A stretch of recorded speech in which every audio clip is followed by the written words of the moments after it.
In February of 1980, Pink Floyd were set to premiere their most elaborate live show up to that point. Their song Another Brick in the Wall Part 2 was a hit single in the UK and could be heard on radio stations all over the United States. Pretty much everywhere except Los Angeles. Not a single top 40 radio station was playing the song, which was crazy.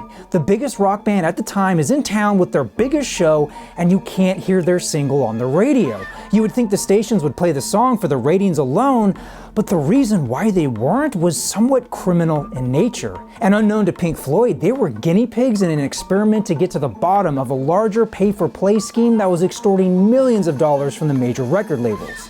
On today's episode of Strange and Unusual Tales, we're going to explore how a small group of guys known as the Network held the music of Pink Floyd hostage. Today's episode is brought to you by ExpressVPN. If you travel and spend time on public Wi-Fi like I do, you should really be using a VPN, and ExpressVPN is one of the best ones out there.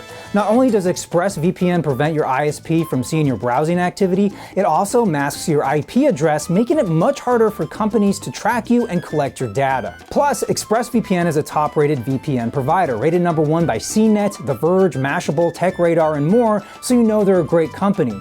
Right now, you can get 3 months free and directly support this show when you sign up today. Just follow the link below to find out more. A story begins with the birth of top 40 radio in America in the 1950s. Prior to this, most radio stations played a mix of programming, including radio dramas and comedies, news, and music. But some stations started experimenting with only playing popular music and found their ratings increased overall, which in turn increased the ad revenue. The format really took off in the 1950s, and by 1960, the term Top 40 Radio was coined, and by 1970, there was a nationally syndicated version called American Top 40, which is still around in 2022. And during the 60s on up into the 80s, Top 40 Radio was vital to the record industry as they needed radio to sell albums, which was their primary source of income. Having a hit single on the radio was more effective than good reviews or advertising, and so you can imagine there was a lot of competition to get your single on the radio.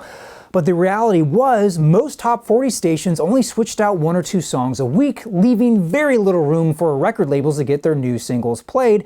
And understandably, the program directors were reluctant to risk adding a new song to the lineup if it wasn't going to be a hit, because they needed to keep their ratings up. Now, every record label has its own internal promotions department, and they could be successful in getting a song on the radio, but more often than not, the record labels outsource this service to independent promoters. Now, these guys provided a valuable service after Congress passed a law against payola in 1960. The law was supposed to prevent record labels from paying radio stations to play certain songs. However, there was a loophole that allowed the labels to pay the radio stations through a third party. It was still pay for play or payola, but using a middleman, the independent promoters. The process was pretty simple. The record labels paid the independent promoters to promote certain songs, and in turn, the promoters would be more convincing in getting those songs on the radio than if the record labels were to try and do it themselves. The reason being, the independent promoters had relationships with all the major top 40 radio stations across the United States, and because of this, they had a better chance at getting a song on the radio. And so, if a record label could pay an independent promoter to increase the odds of having a hit single, it was a worthwhile investment. Also, as a result of payola becoming illegal, most radio stations took away the DJ's power of choosing what songs to play and gave it to the higher-ranking program directors. But this only made the independent promoter's job easier, since now they only had to bribe one person per station instead of multiple DJs, and bribes came in the form of not just cash, but drugs, fancy gifts, and sex. Now, this was all well and good in the early 60s when the service was only about $100 a song, but as the 1970s came to a close, the price rose to around $100,000 a song. Now, the main reason for the increase was due to competition. By the late 70s, the major record labels in America consolidated into roughly 6 companies, and they were all competing for the same radio airplay. At the same time, the independent promoters consolidated and formed a mafia-like alliance calling themselves the Network. This resulted in just a handful of guys controlling contact to all the major top 40 radio stations in the US. Each member had a territory of stations he basically controlled, and these guys even had ties to the mafia as well. Now, the reason why record labels didn't just supersede the independent promoters by contacting the radio stations themselves was because by the end of the 70s, The program directors didn't want to deal with them. Top 40 radio stations were getting overwhelmed with upwards of 200 new promo singles a week, and they couldn't listen to all those songs, let alone add them to the lineup.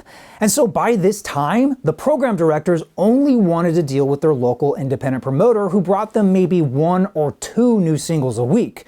The promoter also provided assurances that the song was going to be a hit and that the record label believed in it and were going to advertise it, and this put the radio stations at ease.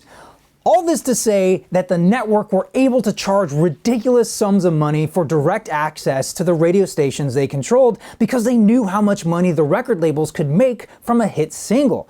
A lot was on the line, and this meant the price of promotions started to rise exponentially as the majors were all trying to outbid each other to ensure their singles were the top priority of these promoters. And it seemed the record labels were going to just happily continue to pay more and more money without question, except for one guy. An attorney named Dick Asher. In 1979, CBS Records hired him to be their new deputy president. His primary task was to cut costs and increase profitability without resorting to more layoffs. Dick immediately eliminated company perks such as limos, fancy restaurants, and trips, but he found the largest expense after employee salaries was going to these independent promoters. He estimated CBS and its subsidiaries were paying $8 to $10 million a year to these guys. He thought this was redundant since CBS had its own promotional department, and he was concerned that the company was so dependent on a group outside of their control. When Dick brought up his concerns to CBS Records president Walter Yetnikoff, he didn't see the problem. Walter thought the indies brought results, so why mess with it? But Dick wanted to avoid further layoffs, and this was a big chunk of money that could be saved. Additionally, if word got out, CBS could be liable for bribery, which could put their TV broadcasting license in jeopardy. The stakes were high in Dick's eyes, but he had an idea. He wanted to prove you could have a top 10 single on the radio without the use of these independent promoters, but this was easier said than done. You kind of have to have a hit single in order to make this experiment work, and so he couldn't do this with an unknown band. The easiest route was to use one of their established artists, such as Billy Joel, Michael Jackson, or Barbra Streisand. However, they would never agree to be the guinea pigs, and their management would object to the lack of promotion. It seemed Dick had hit a brick wall. However, that wall turned out to be just what he needed. You see, Pink Floyd were a bit of an anomaly in the record industry. After a trio of hit albums starting with The Dark Side of the Moon, the band saw massive album sales with little to no airplay on top 40 radio. In fact, the band didn't really care about releasing singles as it rarely had an impact on sales. Their focus was on album sales and touring. And with the November 1979 release of The Wall brought an unexpected surprise when radio stations started playing the album version of Another Brick in the Wall Part 2. Dick had found the perfect single for his experiment. Not only was it already a hit single in the UK, but it provided little financial risk if his experiment failed because The Wall was going to be a big seller regardless. Dick had his song, and now all he needed was a test market. He decided to stay close to home and chose Los Angeles, not only because it was a major radio market, but it was also the first stop on the highly anticipated tour for The Wall. Dick instructed his promotions team to start pushing the single to the major top 40 stations in LA, and then they waited. And waited, but none of the top 40 stations played the single. Then Pink Floyd came into town for rehearsals, and still nothing, which was really weird. It got to the point where the group's manager, Steve O'Rourke, noticed and asked CBS why he couldn't hear their single on the radio. At this point, Dick had to admit defeat and pay the independent promoters, and just like that, almost the next day, the single was on the radio, and by mid-March, it was #1 in the country. Dick's experiment had failed, but what he learned was that the real power these independent promoters had was the ability to keep artists off the radio. They could effectively hold any major band hostage, even Pink Floyd, the biggest rock group at the time. So, what happened after that? Well, ultimately nothing. I mean, this practice continued into the 80s, and by 1985, the major record labels were collectively spending $60 to $80 million a year, meaning it would cost around $300,000 to promote one single. Warner Brothers Records started a boycott of the network in the fall of 1980, and CBS followed suit in early 81, but the boycott ultimately failed. There were attempts to investigate the practice by the RIAA, the US Senate, and even a high-profile NBC nightly news segment entitled The New Payola, but in the end, nothing came of any of this. No one was ever found guilty of payola, but some people involved in the scheme were charged with crimes ranging from bribery, tax fraud, and tax evasion, But no one seemed to serve any jail time, just fines and probation with some community service. Eventually, record labels realized that they could pass the cost of these independent promoters onto the artists themselves, basically pay the artists to pay them and use that as a tax write-off. But ultimately, this practice just sort of faded away because MTV came into the picture, which took away a lot of the power of top 40 radio, as well as home taping became a thing, which led to a downturn in album sales, forcing the record labels to tighten their budgets. So the money just wasn't there. And of course, you know the rest when the internet came into the picture. I'm sure payola still goes on today, but at a tiny fraction of what it cost back at the height in the 1980s. As for Dick Asher, he was let go of CBS Records in April of 1983, despite profits being up 600% over the previous year. And for Pink Floyd, I doubt they ever knew any of this was going on. At least I haven't found a quote from them. Alright everyone, this was a crazy story that I couldn't wait to tell you. I came across it when I was doing research for the making of The Wall, and this is just a small summary of the crazy stuff that was going on within the record industry as a whole back in the late 70s and 80s. I mean, if you want to know more, I highly recommend the book called Hitmen. It goes way in depth into the members of the network, as well as all the investigations and interpersonal problems within the record companies.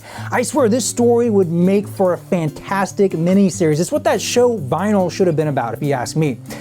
Alright everybody, that will do it for today. Let me know what you think of this crazy behind the scenes music business story. Was this new to you or had you heard about it before? Until then, I want to thank you all so much for watching, but I especially want to thank my members over on Patreon. They really keep this show running. I am your Vinyl Geek, and I'll catch you on the flip side.